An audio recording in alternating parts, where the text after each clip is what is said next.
मुंब्राची जी दुर्घटना घडली त्यावेळी जो प्रत्यक्षदर्शी आहे तो आपल्या सोबत आहे। आपण त्याच्याशी बातचीत करणार आहोत। नेमकं त्यावेळी काय घडलं आणि तो या ठिकाणी कशासाठी आला होता। दादा तुमचं नाव काय? माझं नाव शिवा शेरवई आहे। अपघात असं काय झालं आहे का म्हणजे आम्ही इकडनं गेलो, दोन्ही साईडला ट्रेन होती पण कोणाला बघता आला नाही कोण पडला का नाही। जेव्हा ट्रेन गेली इकडनं आरपीएफ ऑफिसर इकडेच उभे होते या साईडला, ते लोकांनी बघितलं, त्यांना वडावट केली ना, तर पब्लिक तिकडे होती ट्रेन पकडायला, ते सर्व आले आणि इकडनं पण पब्लिक गेली। तर आरपीएफ ऑफिसरनी सांगितलं का इकडे जे पडले ना तुम्ही डायरेक्ट पटरीमध्ये उतरू नका, फास्ट लोकल येतात। त्याच्यानंतर आरपीएफचा स्टाफ आला, ते लोकांनी एक एक करून पूर्ण बॉडीला लाईनशी उतरली। पहिला एक लेडीज होती त्यांना उचलला का त्यांच्यामध्ये जीव होता आणि त्याला वाचवू शकतात, त्याच्यामुळे पहिला त्यांना उचलून साईडला घेतला आणि त्याच्यानंतर जे पुढे होते त्यांची अवस्था अशी नव्हती का त्यांना वाचवू शकतात। किती जण लेडीज होते, किती जण जेंट्स होते? दिसलेली पहिला आणि त्याच्यानंतर लाईनशी पूर्ण जेंट्सच होते पडलेले। म्हणजे याच ठिकाणी सगळे पडले होते। इथून आहे ना त्या इकडनं त्या साईड पर्यंत म्हणजे स्टेशनच्या थोडा बाहेर पर्यंत पूर्ण लाईनशी होते। आपण या ठिकाणी कशासाठी आला होता आणि त्यावेळी ही नेमकी घटना घडलेली स्वतः पण पाहिली? माझी म्हणजे बाय मिसेस कामाला जाते ना, त्यांना मी बसमध्ये बसवायला आलतो। मग बसमध्ये बसून मी परत जात होतो आणि मी स्टेशनच्या बाहेर इकडेच पडलो, गेटच्या बाहेर गेलो आणि दोन्ही ट्रेन पास झाले। त्याच्यानंतर वडावड झाली ना, तर मी तिकडनं आलो, इकडनं तुम्हाला असा अपघात पूर्ण घडलेला होता। जे जखमी या ठिकाणी पडले होते त्यांच्या मदतीसाठी नेमकं कोण कोण या ठिकाणी आलं होतं? वेळेत उपचार मिळाले का त्यांना?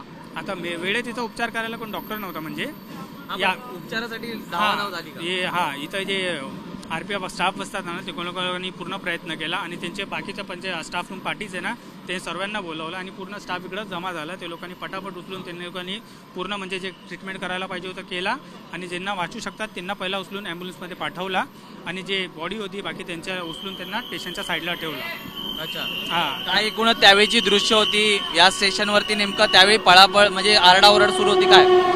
आरडाओरड झाली, आता ते झालं म्हणजे प्रत्येक टायमाला होतं स्टेशनवरती, त्याचा पब्लिक जमा झाली, ते लोकांनी बोला उचला आणि लोकांनी पटापट न्या आणि त्याच्यामध्ये कसं जे लोक ऑन द स्पॉट मेले त्यांना काय करू शकत नाही। तुम्ही इकडचे स्थानिक नागरिक दिसत आहेत, अशा घटना या मुंब्राच्या टर्निंगला अनेकदा होत असताना पाहायला मिळतात, त्याबद्दल काय सांगाल, काय माहिती? आता हे जेव्हापासून फास्ट ट्रॅक चालू झाली आहे, हाच एक स्पॉट असा आहे इथून बाहेर आणि हा टर्न आहे, म्हणजे तुम्हाला प्रत्येक 15-20 दिवसांनी 1-2 जण भेटणारच।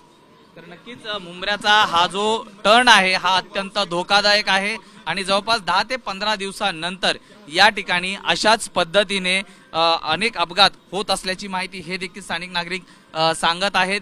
याच ठिकाणी ती दुर्घटना घडली होती सकाळी 9:30च्या सुमारास, ज्यावेळी लोकल या एकमेकांमधनं पास झाल्या आणि जे रेल्वेच्या दरवाजांवरती उभे होते ते या ठिकाणी त्यांच्या बॅगा एकमेकांना लागल्या आणि याच ठिकाणी ही दुर्घटना घडली। खरं तर या स्पॉटला लोकल थांबत नसल्याचं देखील सांगितलं जात आहे। कर्जतहून येणारी सीएसटीला जाणारी जी लोकल होती आणि दुसरी लोकल होती ती सीएसटीहून कर्जतच्या दिशेने निघाली होती, त्याच वेळी हा इन्सिडेंट या ठिकाणी घडलेला आहे। पण पाहतोय की त्या ठिकाणी जे नागरिक आहेत त्यांचे चपला बूट ही देखील अजूनही त्याच परिस्थितीत त्या ठिकाणी पडलेली आहे। रेल्वे प्रशासनाकडनं विशेषतः रेल्वे पोलिसांनी या घटनेची अपमृत्यू म्हणून नोंद केलेली आहे आणि पुढील तपास हा देखील सुरू आहे। जे जखमी आहेत त्यांना कळव्याच्या शासकीय रुग्णालयात उपचारासाठी दाखल करण्यात आलेला आहे। तर या अपघातात आतापर्यंत 4 जणांचा मृत्यू झाल्याची माहिती ही रेल्वे प्रशासनाकडनं देण्यात आलेली आहे। व्हिडिओ जर्नलिस्ट योगेंद्र गुप्तासह मी सूरज सावंत, एबीपी माझा, मुंबई। एबीपी माझा, उघडा डोळे बघा नीट।